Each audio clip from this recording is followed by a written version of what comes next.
ಉಳಿಲಿಲ್ಲ. ಹರೀಶ್ ಪೂಂಜಾ ಅವರೇ, ಈಗ ಯಡಿಯೂರಪ್ಪ ಇವಾಗ ಸಿದ್ದರಾಮಯ್ಯ ಅವರು ಒಂದು ರಿಯಾಕ್ಷನ್ ಕೊಟ್ರು.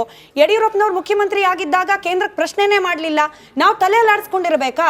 ಯಡಿಯೂರಪ್ಪ ಇದ್ದ ಹಾಗೆ ನಾವು ತಲೆ ಅಲ್ಲಾಡಿಸ್ಕೊಂಡಿರ್ಬೇಕಾ? ನಮ್ ರಾಜ್ಯಕ್ಕೆ ಅನ್ಯಾಯ ಆಗ್ತಿದೆ, ಕೇಳ್ತಿದೀವಿ, ತಪ್ಪೇನು ಅಂತ.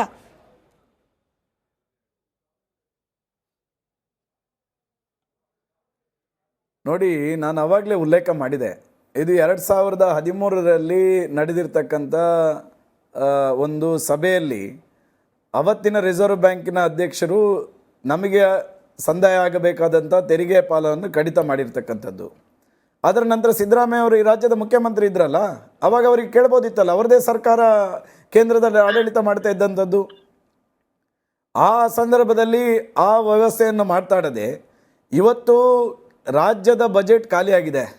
ರಾಜ್ಯದಲ್ಲಿ ಕಳೆದ 6 ತಿಂಗಳಿನಿಂದ ಅಧಿಕಾರಕ್ಕೆ ಬಂದ ನಂತರ ದಿನದಿಂದ ಯಾರಾದರೂ ಜಿಲ್ಲಾ ಉಸ್ತುವಾರಿ ಸಚಿವರು ಅಥವಾ ಮುಖ್ಯಮಂತ್ರಿಗಳು ಯಾವುದಾದ್ರೂ ಒಂದು ದೊಡ್ಡ ಪ್ರಾಜೆಕ್ಟನ್ನು, ಯೋಜನೆಯ ಶಿಲಾನ್ಯಾಸ ಮಾಡಿರ್ತಕ್ಕಂಥ ಉದಾಹರಣೆ ಕೊಡಲಿ. ಇವರು ಪ್ರತಿ ತಿಂಗಳು ಈ ರೀತಿಯ ಭಾಷೆಯ ಆಧಾರದಲ್ಲಿ ಯಾವುದಾದ್ರೂ ಒಂದು ರಾಜಕಾರಣ ಮಾಡ್ತಾ, ಗಡಿಯ ಆಧಾರದಲ್ಲಿ ರಾಜಕಾರಣ ಮಾಡ್ತಾ, ನದಿಯ ಆಧಾರದಲ್ಲಿ ರಾಜಕಾರಣ ಮಾಡ್ತಾ, ಮತೀಯ ರಾಜಕಾರಣ ಮಾಡ್ತಾ, ಇವರು ಅಭಿವೃದ್ಧಿಯ ರಾಜಕಾರಣವನ್ನು ಮಾಡಲಿಕ್ಕೆ ಸಾಧ್ಯ ಆಗದ ನೆಲೆಯಲ್ಲಿ ಈ ರೀತಿಯ ಹೇಳಿಕೆಗಳ ಮೂಲಕನೇ ರಾಜಕಾರಣ ಕೈ ಹಾಕಿರ್ತಕ್ಕಂಥದ್ದು ಸಿದ್ದರಾಮಯ್ಯ.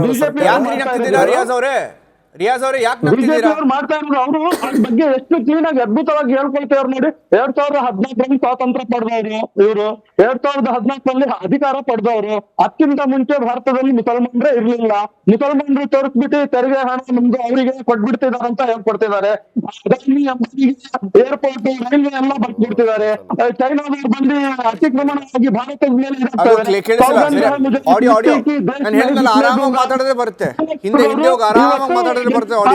ಬರ್ತಾ ಇದ್ದಾರೆ. ಕೇಳಿಸ್ತಿಲ್ಲ, ಆರಾಮಾಗಿ ಮಾತಾಡಿ, ಹಿಂದೆ ಹೋಗಿ. ಕೇಳಿಸ್ತಿಲ್ಲ ಅದು ಆಡಿಯೋ. ಡೈಲಾಗ್ ಹೊಡೆಯೋರನ್ನ ಇಟ್ಟು ಪಾಠ ಮಾಡಕ್ ಬರ್ತಾ ಇದ್ದಾರೆ. ಆದ್ರೆ ಇದೇ ಮೋದಿ ಅವರು ಮಿಟ್ಟಿಗೆ ದೇಶನ ಬಿಟ್ಲೇ ದೂಂಗ ಅಂತ ಹೇಳಿದ್ರು. ಇವತ್ತು ಚೈನಾ ಬಂದು ಅತಿಕ್ರಮಣವಾಗಿ ಭಾರತವನ್ನು ನುಸುಳ್ತಾ ಇದೆ. ಅದಕ್ಕೆ ಇವ್ರು ಮಾತಾಡೋದು. ಡಿಕೆಶಿ ಮತ್ತೆ ಸಿದ್ದರಾಮಯ್ಯ ಎಲ್ಲರೂ ಹಿಂದೂಗಳೇ, ಆದ್ರೆ ಹಿಂದೂಗಳು ಮಾತಾಡ್ತಾ ಇಲ್ಲ. ಇವರು ವೇಷಧಾರಿ ಹಿಂದೂಗಳು. ಮುಸಲ್ಮಾನರನ್ನ ಟಾರ್ಗೆಟ್ ಮಾಡ್ಕೊಂಡು ನಿಮಿಷ ಈಗ ನೋಡಿ, ಈಗ ಲಾಜಿಕ್ ಎಷ್ಟು ಲೆವೆಲ್ ವರ್ಗೂ ಹೋಗ್ಬಿಟ್ಟಿದೆ ಅಂದ್ರೆ, ನಮ್ ಲಾಜಿಕ್ ಇಲ್ಲಿ ಕರ್ನಾಟಕದ ತೆರಿಗೆ ಕೇಳಿಸ್ಕೊಳ್ಳಿ, ಕರ್ನಾಟಕದ ತೆರಿಗೆ ಕರ್ನಾಟಕಕ್ಕೆ, ಬೆಂಗಳೂರು ಕೊಡೋ ಟ್ಯಾಕ್ಸ್ ಬೆಂಗಳೂರಿಗೆ, ಹಿಂದೂಗಳ ಕೊಡೋ ಟ್ಯಾಕ್ಸ್ ಹಿಂದೂಗಳಿಗೆ, ಮುಸ್ಲಿಂ ಸಮುದಾಯಕ್ಕೆ ಫಂಡ್, ಮುಸ್ಲಿಂ ಕಾಲೋನಿಗೆ ಫಂಡ್. ನೀವು ಒಪ್ತೀರಾ ಫಾರೂಕ್ ಅವರೇ? ಬೈದು ಇದು ಸರ್ಕಾರದಲ್ಲಿ ಹೇಳ್ತಾರಲ್ಲ, ಈಗ ರಾಜ್ಯ ಸರ್ಕಾರದಲ್ಲಿ ಮುಸ್ಲಿಂ ಸಮುದಾಯಕ್ಕೆ ಅನುದಾನ, ಮುಸ್ಲಿಂ ಕಾಲೋನಿಗೆ ಸೆಪರೇಟ್ ಆಗಿ ಫಂಡು, ಮುಸ್ಲಿಂ ಏರಿಯಾ ಡೆವಲಪ್ಮೆಂಟ್ಗೆ ಸೆಪರೇಟ್ ಆಗಿ ಫಂಡು. ನಾನು ಅವ್ರನ್ನ ಕೇಳ್ತಿರೋದು, ಫಾರೂಕ್ನ ಕೇಳ್ತಿರೋದು ನಾನು. ಮೊಟ್ಟ ಮೊದಲನಾಗಿ ಮೈನಾರಿಟಿಗೆ ಅಂತ ಹೇಳ್ಬಿಟ್ಟು, ಮುಸಲ್ಮಾನರಿಗೆ ಅಂತ ಹೇಳ್ಬಿಟ್ಟು ಒಂದು ಫಂಡ್ ಬಂದಿದ ತಕ್ಷಣ ಇಷ್ಟೆಲ್ಲ ವಿಚಾರಗಳು ಮಾತಾಡ್ತಾ ಇದ್ದೀರಾ. ಇಷ್ಟೆಲ್ಲ ಇದಕ್ಕಿಂತ ಮುಂಚೆ ಬಹಳಷ್ಟು ಫಂಡ್ಗಳು ಬೇರೆ ಬೇರೆ ಸಮುದಾಯಕ್ಕೆ, ಬೇರೆ ಬೇರೆ ವಿಚಾರಗಳಿಗೆ ಬಹಳಷ್ಟು ಬಂದಿದೆ. ಅವಾಗ ಯಾರು ಬಾಯಿ ತೆಗೆದು ಮಾತಾಡಿಲ್ಲ. ಬರೀ ಮುಸಲ್ಮಾನರು ಅಂದ್ರೆ, ಒಂದ್ ನಿಮಿಷ ಸರ್, ಭಾರತದಲ್ಲಿ ಮುಸಲ್ಮಾನರಿಗೆ ಏನ್ ಬೆಲೆ ಇಟ್ಟಿದ್ದೀರಾ ನೀವು? ಯಾರು ಕೇಳ್ತೀರಾ? ಬಿಜೆಪಿ ಅವ್ರು ಕೇಳ್ತಾ ಇದ್ದೀನಿ, ಜೆಡಿಎಸ್ ಅವ್ರಿಗೆ ಕೇಳ್ತಾ ಇದ್ದೀನಿ. ಬಿಜೆಪಿ ಅವ್ರು ಕೇಳ್ತಾ ಇದ್ದೀನಿ, ಜೆಡಿಎಸ್ ಅವ್ರಿಗೆ ಕೇಳ್ತಾ ಇದ್ದೀವಿ. ಒಂದ್ ನಿಮಿಷ, ಇಡೀ ಸ್ವತಂತ್ರ ಭಾರತದ ಇತಿಹಾಸದಲ್ಲಿ ರಿಯಾಜ್ ಅವರೇ ಅಲ್ಪಸಂಖ್ಯಾತರ ರಾಷ್ಟ್ರೀಕರಣಕ್ಕೋಸ್ಕರನೇ ಅನುದಾನಗಳನ್ನು ನೀಡ್ತಾ ಬಂದಿರ್ತಕ್ಕಂಥದ್ದು ಕಾಂಗ್ರೆಸ್ ಸರ್ಕಾರ. ಸ್ವತಂತ್ರ ಬಂದಾಗಿದ್ದ ಕೂಡ ನಿಮ್ಮನ್ನ ಹಂಗೆ ಇಟ್ಟಿದ್ದಾರೆ. ಎಲ್ಲಿಯೂ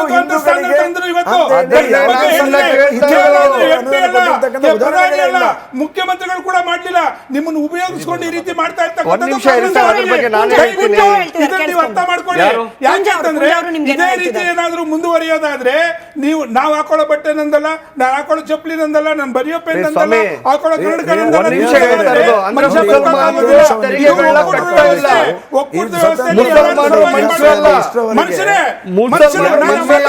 ಬೇಕಾದಾಗ ಬೇಕಾದಾಗ ನೀವು ಉಪಯೋಗಿಸ್ಕೊಳ್ತೀರಾ. ನಿಮ್ಮ ಯಾರು ಒಂದು ನಿಮಿಷ ನಾನು ಕೇಳೋ ಪ್ರಶ್ನೆ ಉತ್ತರ ನಿಮಗೆ ಬೇಕಾದಾಗ ನಮ್ಮನ್ನ ಉಪಯೋಗಿಸ್ಕೊಳ್ತೀರಾ. ಮತ್ತೆ ಅದೇ ರೀತಿ ನೀವು ಮಾತಾಡ್ತಾ ಇರೋದು. ಅದನ್ನೇ ಹೇಳ್ತಾ ಇರೋದು. ಅದನ್ನೇ ನಾವು ಕೇಳ್ತಾ ಇರೋದು ನಿಮ್ನ. ನಮಗಿಂತ ಪ್ರಜ್ಞಾವಂತರಿದ್ದಾರೆ. ಎಲ್ಲಿ ಅನ್ಯಾಯ ನಡೆಯುತ್ತೋ ಅದಕ್ಕೆ ತಿರುಗಿ ಬೀಳುವಂತ ಶಕ್ತಿ ಇದೆ ಜನಕ್ಕೆ. ಇದೇ ಕೇಳ್ತಾ ಇರೋದು ನಾವು. ನಾವು ಹೇಳಿದ್ದು 10,000 ಕೋಟಿ ಮುಸಲ್ಮಾನರಂದ್ರೆ ನಾವು ಭಾರತೀಯರಲ್ವಾ ಅಂತ ಕೇಳ್ತಾ ಇದ್ದೀನಿ ನಾನು ನಿಮ್ಗೆ. ಅದಕ್ಕೆ ಪ್ರಶ್ನೆ ಉತ್ತರ ಕೊಡಿ. ಮನುಷ್ಯರ ಮಧ್ಯೆ ಕಂದಕ ಜಾಸ್ತಿ ಆಗುತ್ತೆ.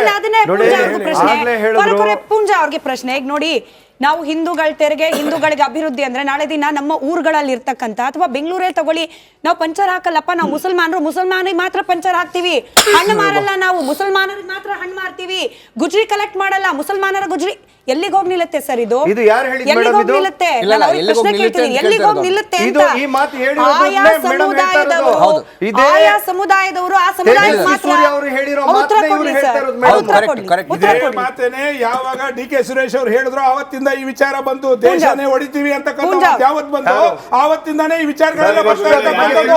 ದಕ್ಷಿಣ ಭಾರತವನ್ನ ಬೇರೆ ಮೈತ್ರಿ ಆಗ್ಬಿಟ್ಟಿದ್ದೀರಾ ಮೈತ್ರಿ ಪ್ರಶ್ನೆ ಇಲ್ಲ, ಮೈತ್ರಿ ಪ್ರಶ್ನೆನೇ ಇಲ್ಲ.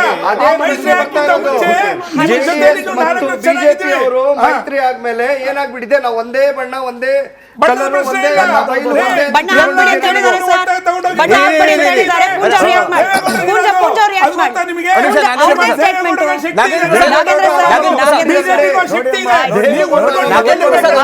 ಅವ್ರು ಯಾಕೆ ಮಾಡ್ಲಿ? ಅವರಿಬ್ರು ಆಚೆಯಿಂದ ಕನೆಕ್ಟ್ ಆಗಿದ್ದಾರೆ, ಅವ್ರಿಗೆ ಆಲ್ರೆಡಿ ಡಿಸ್ಟರ್ಬೆನ್ಸ್ ಇರುತ್ತೆ, ಅವ್ರು ಮಾತಾಡ್ಬಿಡ್ಲಿ, ಆಮೇಲೆ ಮಾತಾಡ್ಲಿ. ಹರೀಶ್ ಪೂಂಜಾ ನೀವು ಹರೀಶ್ ಪೂಂಜಾ. ಹೇಳಿರ್ತಕ್ಕಂಥ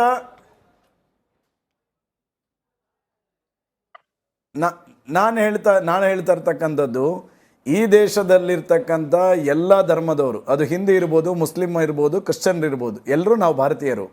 ಈ ದೇಶದಲ್ಲಿರ್ತಕ್ಕಂಥ ಆಡಳಿತ ವ್ಯವಸ್ಥೆ ಪ್ರಾರಂಭ ಆದ ನಂತರ ನೀವೊಂದು ಗಮನಿಸಿ ಇದನ್ನು. ನಾವಿವತ್ತು ಹಿಂದೂ ಅಂತ ಮಾತಾಡಿದಾಗ ದೇಶ ಅಂತ ಬರ್ತದೆ, ಹಿಂದೂ ಅಂತ ಮಾತಾಡಿದಾಗ ಭಾರತೀಯತೆ ಅಂತ ಬರ್ತದೆ. ಆದರೆ ಇಷ್ಟು ವರ್ಷದ ರಾಜಕಾರಣದ ಆಡಳಿತವನ್ನು ನೋಡಿಕೊಂಡು ಬಂದಾಗ ಏನು ಅನುದಾನಗಳು ಹೋಗ್ತಾ ಇದ್ರು, ಎಲ್ಲಿ ಹೋಗ್ತಾ ಇತ್ತು? ಮೊನ್ನೆ ಸಿದ್ದರಾಮಯ್ಯ ಅವರು 10,000 ಕೋಟಿ ಘೋಷಣೆ ಮಾಡಿದ ಅಲ್ಲಿವರೆಗೂ ಅಲ್ಪಸಂಖ್ಯಾತರಿಗೆ ತುಷ್ಟೀಕರಣಕ್ಕೋಸ್ಕರ ಅನುದಾನವನ್ನು ಇಡ್ತಾ ಬಂದರು. ಎಲ್ಲಿಯಾದರೂ ಒಂದು ಉದಾಹರಣೆ ಇದೆಯಾ? ಹಿಂದೂಗಳಿಗೋಸ್ಕರನೇ ಅನುದಾನ, ಇಷ್ಟು 1,000 ಕೋಟಿ ಅನುದಾನ ಕೊಟ್ಟಿರ್ತಕ್ಕಂಥ ಯಾವುದಾದ್ರೂ ಒಂದು ಉದಾಹರಣೆ ಇದೆಯಾ? ನಾನು ಹೇಳ್ತಕ್ಕಂಥದ್ದು, ನಾವೆಲ್ಲರೂ ಭಾರತೀಯರು. ಈ ದೇಶದಲ್ಲಿರ್ತಕ್ಕಂಥ ಭಾರತೀಯರನ್ನು ಸಮಗ್ರವಾಗಿ ಅಭಿವೃದ್ಧಿಪಡಿಸ್ತಕ್ಕಂಥದ್ದು ಸರ್ಕಾರಗಳ ಜವಾಬ್ದಾರಿ. ಇವತ್ತು ನರೇಂದ್ರ ಮೋದಿ ಅವರು ಸಬ್ಕಾ ಸಾಥ್ ಸಬ್ಕಾ ವಿಕಾಸ್ ಕಲ್ಪನೆಯಲ್ಲಿ ಎಲ್ಲ ಸಮಾಜದವರಿಗೂ ಸಮಾನತೆಯ ದೃಷ್ಟಿಯಿಂದ ಆಡಳಿತವನ್ನು ಕೊಡ್ತಾ ಇದ್ದಾರೆ. ಕಾಂಗ್ರೆಸ್ ಅಧಿಕಾರಕ್ಕೆ ಬಂದ ತಕ್ಷಣ ಮುಸಲ್ಮಾನರು ಮಾಡ್ತಾ ಇದ್ದಾರೆ. ಒಂದು ಸಮುದಾಯವನ್ನು ತುಷ್ಟೀಕರಣದ ರಾಜಕಾರಣ ಮಾಡಿದಾಗ ಇನ್ನೊಂದು ಸಮಾಜಕ್ಕೆ ಖಂಡಿತವಾಗಿ ಅದರಿಂದ ಅನ್ಯಾಯ ಫಾರೂಕ್ ಮತ್ತೆ ಹರೀಶ್ ಪೂಂಜಾ ವರ್ಸಸ್ ತಗೊಳ್ಳಿ. ಫಾರೂಕ್ ಅಂಡ್ ಹರೀಶ್ ಪೂಂಜಾ. ಸಬ್ಕಾ ಸಾಥ್ ಸಬ್ಕಾ ವಿಕಾಸ್ ಆಯ್ತಾ? ನಿಮ್ಮ ಭಾರತೀಯ ಜನತಾ ಪಾರ್ಟಿಯಲ್ಲಿ ಇವತ್ತವರೆಗೂ ಮುಸಲ್ಮಾನರಿಗೆ ಎಲ್ಲೆಲ್ಲಿ ಸೀಟ್ಗಳು ಕೊಟ್ಟಿದ್ದೀರಾ? ಯಾವುದಾದ್ರೂ ಒಂದು ಟಿಕೆಟ್, ಒಂದು MLA-ಗಿರಲಿ, ಒಂದು MP-ಗಿರಲಿ, ಅಥವಾ ಒಂದು MLC-ಗಿರಲಿ ಹೋಗ್ಲಿ, ಅಷ್ಟೆಲ್ಲ ಬಿಟ್ಟಾಗಿ ಒಂದು ಲೋಕಲ್ ಕಾರ್ಪೊರೇಟರ್ಗೆ ಎಲ್ಲಿ ಕೊಟ್ಟಿದ್ದೀರಾ ನನಗೆ ತೋರಿಸಿ ನೋಡೋಣ. ಸಬ್ಕಾ ಸಾಥ್ ಸಬ್ಕಾ ವಿಕಾಸ್ ನೀವೆಲ್ಲರಿಗೂ ತಗೊಳ್ತಾ ಇದ್ದೀರಾ, ಎಲ್ಲಾದ್ರೂ ಒಂದ್ ಕಡೆ ಒಂದ್ ಸೀಟ್ ಕೊಟ್ಟಿದ್ದೀರ ನನಗೆ ತೋರಿಸಿ. ರಿಯಾಜ್ ಅವರೇ, ಒಂದ್ ನಿಮಿಷ ನನಗೆ ಮಾತಾಡ್ಲಿಕ್ಕೆ ಅವಕಾಶ ಕೊಡಿ. ನೀವು ಹೇಳಿದ ಕ್ವಶನ್ಗೆ ನಾನು ಆನ್ಸರ್ ಮಾಡ್ತೇನೆ. ನೀವು ಫಾರೂಕ್ ಅವರೇ, ನಿಮಗೆ ನಾನು ಆನ್ಸರ್ ಮಾಡ್ತೇನೆ. ಈ ದೇಶದಲ್ಲಿ ಒಂದ್ ನಿಮಿಷ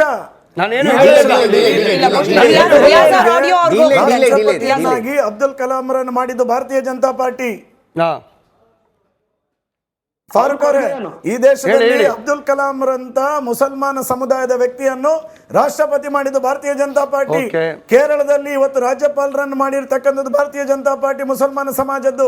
ಆಂಧ್ರ ಪ್ರದೇಶ ರಾಜ್ಯಪಾಲರನ್ನಾಗಿ ಮಾಡಿರ್ತಕ್ಕಂಥ ಮುಸಲ್ಮಾನರನ್ನ ರಾಜ್ಯಪಾಲರ ಮಾಡಿರ್ತಕ್ಕಂಥದ್ದು ಭಾರತೀಯ ಜನತಾ ಪಾರ್ಟಿ. ಮುಖ್ತಾರ್ ಅಬ್ಬಾಸ್ ನಖ್ವಿಯನ್ನು, ಶಹಜಾದ್ ಹುಸೇನ್ ರನ್ನು ಕೇಂದ್ರದ ಸಚಿವರನ್ನಾಗಿ ಮಾಡಿದ್ದು ಭಾರತೀಯ ಜನತಾ ಪಾರ್ಟಿ. ಭಾರತೀಯ ಜನತಾ ಪಾರ್ಟಿ ಎಲ್ಲಿಯೂ ದೇಶದ ಮೊದಲು ಎನ್ನುವಂತ ಮುಸಲ್ಮಾನರನ್ನು, ಭಾರತೀಯರು ಎನ್ನುವಂತ ಮುಸಲ್ಮಾನರನ್ನು ಯಾವತ್ತೂ ರಾಜಕಾರಣದ ವ್ಯವಸ್ಥೆಯಲ್ಲಿ ಹರೀಶ್ ಪೂಂಜಿ ಅವರೇ, ನಾನು ನಿಮಗೆ ಕೇಳಿದ್ದು ನಮ್ಮ ಕರ್ನಾಟಕದಲ್ಲಿ ಅರ್ಥ ಆಯ್ತಾ? ನಮ್ಮ ಕರ್ನಾಟಕದಲ್ಲಿ ನಮ್ಮ ಕರ್ನಾಟಕ ರಾಜ್ಯದಲ್ಲಿ ಎಲ್ಲಾದರೂ ಒಂದು ಕಡೆ ಒಬ್ಬರಿಗೆ ಮುಸಲ್ಮಾನರಿಗೆ ಎಲ್ಲಾದರೂ ಒಂದು ಸೀಟು ಅಲಾಟ್ಮೆಂಟ್ ಮಾಡಿದ್ದೀರಾ ನೀವು? ಮುಸಲ್ಮಾನರಿಗಂತ ಏನಾದರೂ ಒಂದು ಮಾಡಿದ್ದೀರಾ? ಫಾರೂಕ್ ಅವರಿಗೆ ನಿಮಗೆ ಇತಿಹಾಸ ಗೊತ್ತಿಲ್ಲ. ಸ್ವಲ್ಪ ಹೇಳಿ, ನಿಮಗೆ ಪರವಾಗಿಲ್ಲ, ಇತಿಹಾಸ ತಿಳ್ಕೊಂತೀನಿ ಗೊತ್ತಿಲ್ಲ. ನಾನು, ಹೇಳಿ. ಯಡಿಯೂರಪ್ಪನವರು ಈ ರಾಜ್ಯದ ಮುಖ್ಯಮಂತ್ರಿಗಳಾಗಿದ್ದಂತ ಸಂದರ್ಭದಲ್ಲಿ ಮುಸಲ್ಮಾನ ಸಮಾಜದ ವ್ಯಕ್ತಿಯನ್ನು MLC ಮಾಡಿ ಈ ರಾಜ್ಯದ ಅಲ್ಪಸಂಖ್ಯಾತ ಇಲಾಖೆ ಸಚಿವರನ್ನಾಗಿ ಮಾಡಿರ್ತಕ್ಕಂಥದ್ದು ಭಾರತೀಯ ಜನತಾ ಹೆಸರು ಹೇಳಿ, ಪಾರ್ಟಿ. ಯಾರಿಗೆ MLC ಮಾಡಿದ್ರಿ? KJP ಮಾಡಿದಾಗ ಇದೇ ಅವ್ರ ಹೆಸರು ನನಗೆ ಬರ್ತಾ ಇತ್ತು. ಸರ್, ಹೆಸರು ಹೇಳಿ. ಅವರನ್ನು MLC ಮಾಡಿ ಈ ರಾಜ್ಯದ ಹೆಸರು ಹೇಳಿ ಸರ್, ನನಗೆ ಗೊತ್ತಿಲ್ಲ, ಇತಿಹಾಸ ಗೊತ್ತಿಲ್ಲ ನನಗೆ, ಹೆಸರು ಹೇಳಿ ಸರ್. ಸಂಗೀತ ಅವ್ರು ಏನೋ silent ಆಗಿದ್ದಾರೆ. ಸಂಕೀರ್ತ ಅವ್ರಿಗೆ ಗೊತ್ತು, ಫಾರೂಕ್ ನೀವು ಅವ್ರಿಗೆ ಟಿಪ್ಪು ಕೇಳಿ, ಸುಲ್ತಾನ್ ಅಲ್ಲ, ಬಗ್ಗೆ ಅಲ್ಲ, ಮಾತಾಡ್ಬೇಡಿ. ಸಂಕೀರ್ತ ಅವ್ರಿಗೆ ಗೊತ್ತು, ಕೇಳಿ, ಸಂಕೀರ್ತ ಅವ್ರಿಗೆ ಕೇಳಿ. ಅನ್ವರ್ ಮಣಿಪಡಿ ಇರ್ಬೋದು, ಅಬ್ದುಲ್ ಅಜೀಮ್ ಅವ್ರನ್ನ ಇರ್ಬೋದು, ಅವ್ರನ್ನೆಲ್ಲರನ್ನು ಭಾರತೀಯ ಜನತಾ ಪಾರ್ಟಿಲೇ ಕರ್ಕೊಂಡ್ಬಂದು ಮಾಡಿದ್ದು. ಮೊದಲೇದಾಗಿ ಮುಸಲ್ಮಾನರಿಗೆ ಟಿಕೆಟ್ ಕೊಟ್ಟು ಮುಸಲ್ಮಾನರಿಗೆ ಇದು ಮಾಡುವಂಥದ್ದು ಒಂದು ಏಳಿಗೆ ಅಲ್ಲ. ನಾವು ನಂಬಿರುವಂಥದ್ದು ಸಚ್ಚರ್ ಕಮಿಟಿ ರಿಪೋರ್ಟ್ ಬಂತು 2005. ಯಾಕೆ ಕಾಂಗ್ರೆಸ್ನವರು ಇನ್ವೆಂಟ್ ಮಾಡಿಲ್ಲ? ನಿಮ್ಮನ್ನ ಮುಸಲ್ಮಾನರನ್ನ ಬರೀ ತುಷ್ಟೀಕರಣಕ್ಕೆ ತಾನೇ ಉಪಯೋಗಿಸ್ಕೊಂಡ್ರು, ನಿಮ್ಮನ್ನ ವೋಟ್ ಬ್ಯಾಂಕ್ ತಾನೇ ಉಪಯೋಗಿಸ್ಕೊಂಡ್ರು. ನಿಜವಾದ ಕಳಕಳಿ ಕಾಂಗ್ರೆಸ್ನವರಿಗೆ ಮುಸಲ್ಮಾನರ ಬಗ್ಗೆ ಇದ್ದಿದ್ರೆ ಅವರ ಅನುದಾನವನ್ನ ಬರೀ ಘೋಷಣೆ ಮಾಡುವಂಥದ್ದಲ್ಲ. ಮೌಲಾನಾ ಅಬ್ದುಲ್ ಕಲಾಂ ಆಜಾದ್ ತಂದವರು ಯಾರು? ಭಾರತೀಯ ಜನತಾ ಪಾರ್ಟಿಯವರು. ಇವತ್ತು ಮುಸಲ್ಮಾನ್ ಮಹಿಳೆಯರು ಹೊರದೇಶದಲ್ಲಿ ಓದಬೇಕು ಅಂದ್ರೆ ಸ್ಕಾಲರ್ಶಿಪ್ ಕೊಡ್ತಿರೋದು ಯಾರು? ಭಾರತೀಯ ಜನತಾ ಪಾರ್ಟಿಯವರು, ಕಾಂಗ್ರೆಸ್ ಅವರಲ್ಲ.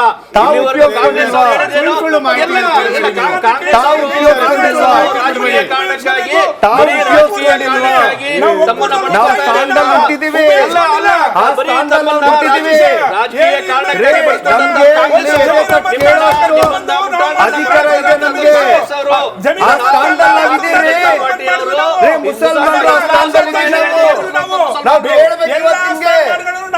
ಭಾರತೀಯ ಜನತಾ ಪಾರ್ಟಿಗಿರ್ಲಿ, ನಾವು JDS ಗಿರ್ಲಿ ಅಥವಾ ಕಾಂಗ್ರೆಸ್ ಗಿರ್ಲಿ ಅಥವಾ ಆಮ್ ಆದ್ಮಿ ಪಾರ್ಟಿ ಇರ್ಲಿ, ಎಲ್ಲರೂ ನಾವು ಕೇಳಬೇಕು.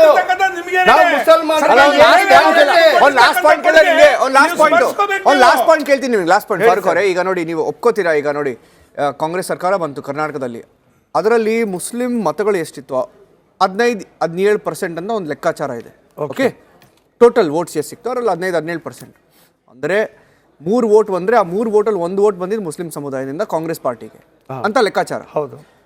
ಅಟ್ಲೀಸ್ಟ್ ಒಂದು ಡೆಪ್ಯೂಟಿ CM ಪೋಸ್ಟ್ ಕೊಡಬಾರ್ದಾ? ಅಲ್ವಾ? ಒಪ್ಕೋತಿರೋ ಇಲ್ವೋ? ಹೌದು, ಒಪ್ಕೊಬೇಕು. ಎಷ್ಟು ಮಂತ್ರಿ ಸ್ಥಾನ ಕೊಡಬೇಕಿತ್ತು? ಮತ್ತೆ ಕೊಡ್ಬೇಕಾಯ್ತು. ಕೊಟ್ಟಿದ್ದಾರಾ? 3 ಕೊಟ್ಟಿರೋದು. ಕೇಳಿ ಅವ್ರನ್ನ, 3 ಕೊಟ್ಟಿರೋದು. ಆನಂದ್ ಅವ್ರನ್ನ ಕೇಳಿ. ಸರ್,